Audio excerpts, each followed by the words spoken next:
Greetings, boys and girls. Uncle Scratch here. Welcome to another fun and exciting program. Today, I would like you to gather around your television set while I read you a fun story that's sure to put a smile on your face, like Mr. Clown.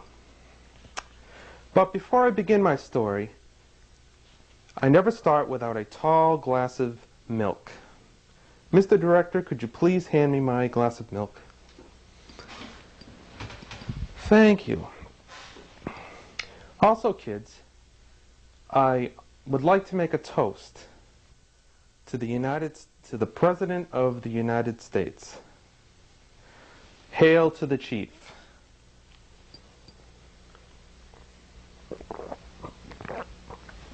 Here you go, Mr. Director. Today's story is by Madeline O'Hare, and it's illustrated by Joe Kirby. And it's entitled, Do You Know All the Gods Came from the Same Place? Once upon a time, people were like kids. They could not read or write. They never went to schools. They did not even know how to build houses like you live in. They didn't know what caused the rain or the thunder and lightning. If they caught a cold or were ill, they did not know why or how to help themselves. But they could think. So they made up gods and then asked the gods to help them. They thought a god was like their own fathers, with a long beard sitting on a cloud somewhere. Men didn't shave then, like your daddy does. Finally, no matter what happened to them, they said, God did it. People dreamed up all kinds of gods, so that now, today, in our world, there are many, many gods. Gods always look like the people who make them up. In India, where most people are brown and wear clothes strange to us, the gods are brown with black hair and eyes and eat ghee, that's buffalo butter, and ride on elephants.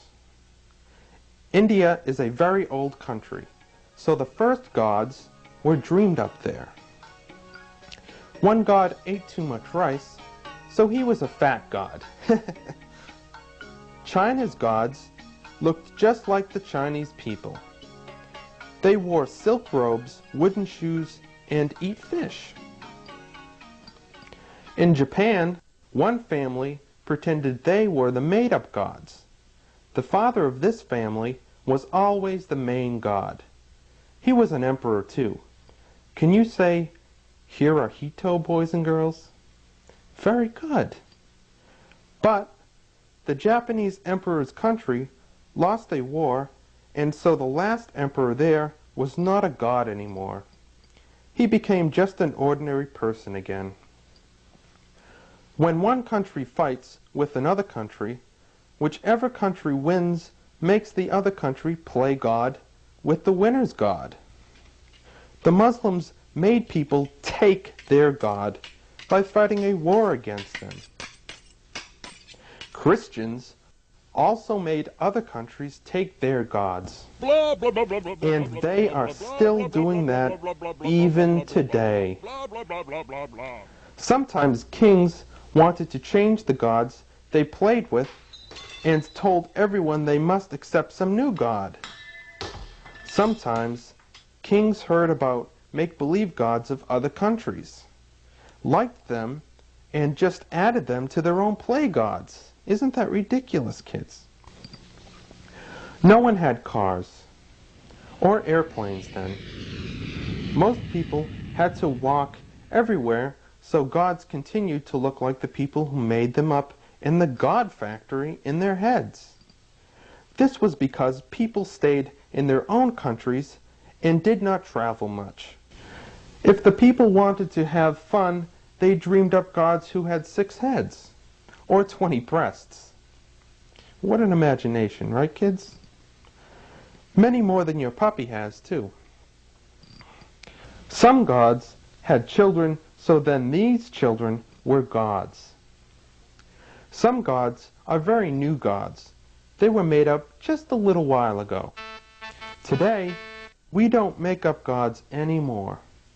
We know what causes thunder, lightning, and rain, and we have doctors to help people when they are sick.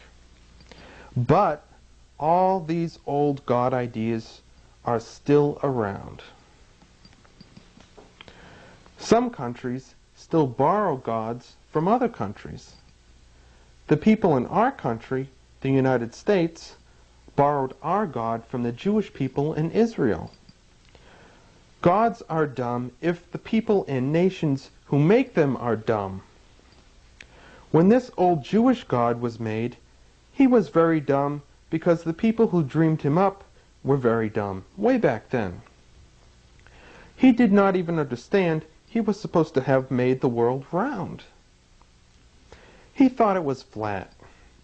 He thought he could stop the sun to make one day longer, so one battle in a war could be finished in one day.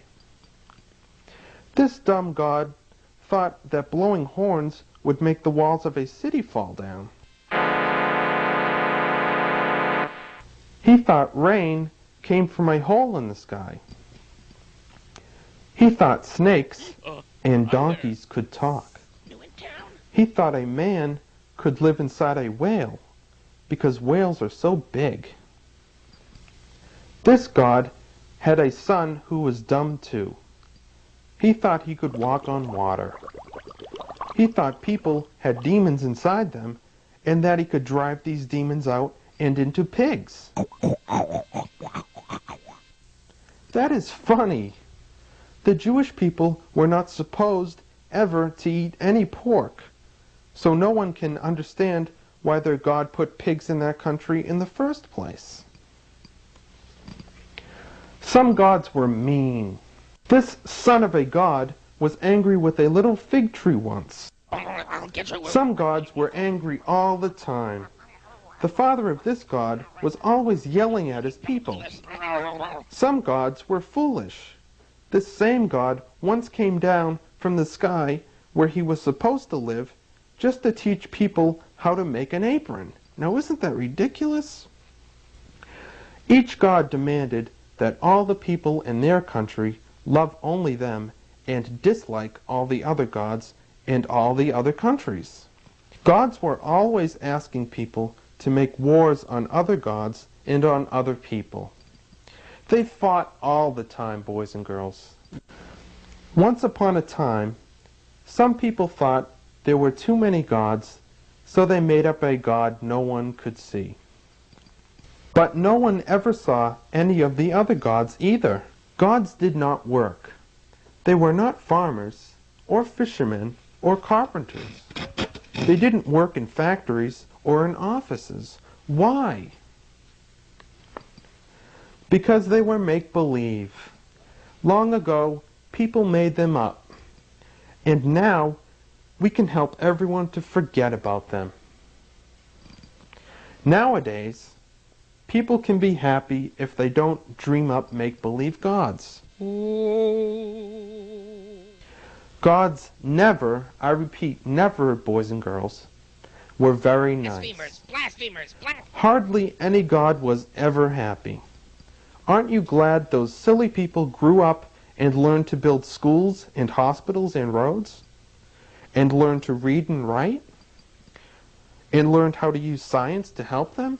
When you grow up, boys and girls, you won't play with your toys anymore. You will be like Daddy and Mommy. Since people have grown up, they can put their make-believe gods in their toy chests. Just like you will do with your toys someday. Mommies and daddies are much nicer than gods. They really take care of you, not just for make-believe. People are nice and can get along together just by being people. We know that now. So, we don't need gods anymore.